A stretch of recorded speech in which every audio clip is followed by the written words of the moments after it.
tied up with 9 minutes to go. Syracuse is outscoring Clemson 3-1 in the second half.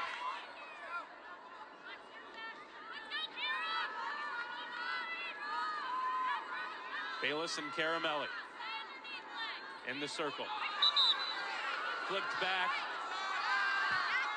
but motion too early from Caramelli. Clemson was going to win it. The whistle confirms it anyways.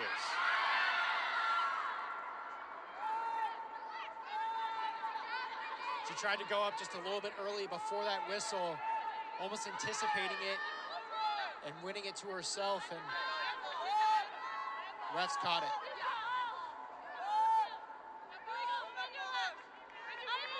So now the pressure back on Clemson to score. They had really taken the foot off of the gas most of the second half with just one goal after the halftime break.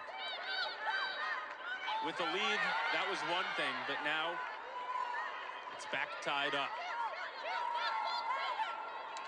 Castiello punches it in.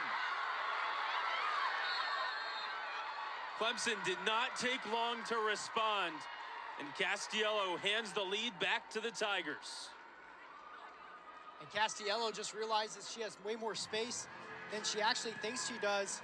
And because of that, I think it's a defensive error on Syracuse. No one picks up Castiello. She goes right at goal line extended. Casey Benoit's the first one to realize it, and it's too late. And a defensive blunder from the Orange. Vandiver just turns her head. She's looking at the other side of the 8-meter. And all of a sudden, the person with the ball puts the ball in the back of the cage. Castiello's 6th goal of the year. Her first goal today, had 2 last time out against Notre Dame. So has just gotten better and better throughout the season.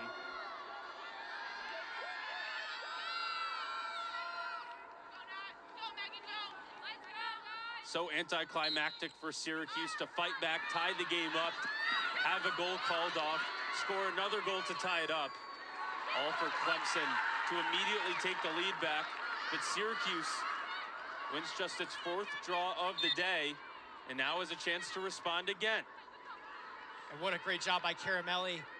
Loses it initially, isn't the first person to the ground ball, but checks Bayless from behind. Cotter picks it up, in Syracuse with the possession.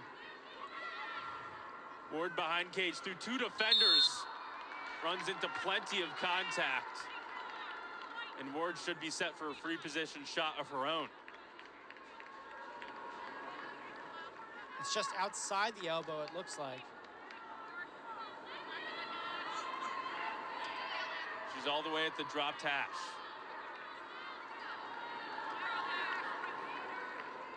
Coach Kolek for Clemson called Emma Ward creative. What can she do here? Charges at the cage, gets the angle, and scores. Emma Ward with a quick response, her 2nd goal of the day, and it's tied up again. We saw Alexa Vogelman in the first half cross the face of Lamparter. She uses the patience that Vogelman did to tie this one up at 7-all here as we go halfway through this 4th quarter in Syracuse.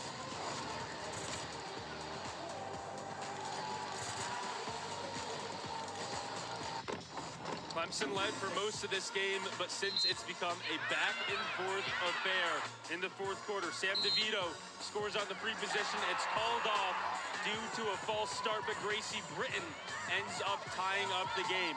Then Clemson quickly gets the lead back. Katie Castiello makes it 7-6 Tigers. Then Emma Ward responds to equalize the game at 7-7.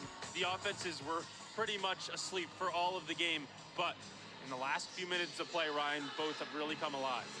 The Clemson offense last week, outside of the free position, really struggling, Tyler. And Syracuse kind of adopting a similar thing here. 4 of their 7 goals coming off the free position today. They've been 4 of 6 with those opportunities. And they're 2-1 also, Syracuse is at the draw controls. Let's see if Joey Caramelli can keep up the good momentum.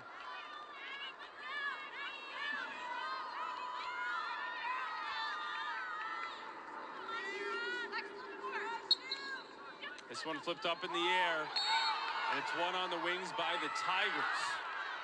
Maggie Jordan came in and had an easy lane to the ball. Caramelli thought Bayless cut in front of her, not allowing her to pick up the ground ball. The refs don't call it. So Clemson with the chance to reclaim the lead. A dodge. McLeod, double teamed, forced to give it up.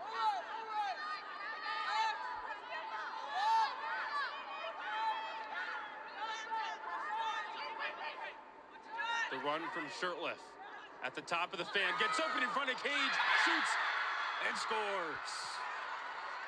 The hesitation got Guyette all sorts of mixed up, and Clemson is back on top. This is such a great run by Shirtliff. Caramelli tries that two-handed check, able to bend the edge, get away from that check on the backside by Caramelli, and once she gets across the face of goal, got Guyette in a panic. You see the leg come up trying to block it if it goes low. The stick is out of place, and there's no chance there. A great individual goal to give the Tigers a lead. A good fake from Shirtliff set her up for her second goal of the day, up to double digits on the season. It's been a strong sophomore campaign for Shirtliff, who was already an all-ACC freshman team player last year. Important to note that Casey Benoit has been around the circle in this second half, trying to pick up the ground balls with Caramelli at the draw. Vogelman also on the wings for Syracuse. Benoit comes in, but it ends up getting scooped up by Bayless anyways. And Clemson wins possession again. This is where those issues in the circle matter so much, because Syracuse falls behind and now doesn't even have that initial chance to tie it back up, because it's back to the Tigers on offense. Just when you think Syracuse is getting a bit of momentum, Clemson with back-to-back wins. Syracuse at one point led this game 2-1. Since has trailed or maybe been tied. But it's been all Clemson since midway through the first frame. Lindsey Marshall, one-on-one. Dumps off to Shirtliff after her great run last time out. The passes continue, and it results in a goal. Lexi Edmonds with her second of the day, punches it in, and it's back to a 2-goal lead for the Tigers. You're seeing this Clemson Tigers offense blossom right in front of your very eyes. Look at the comfortability they have with Syracuse. They're not worrying about the passes into the middle, and when they get the ball in their stick, they believe they can get it right past Daniela Guyette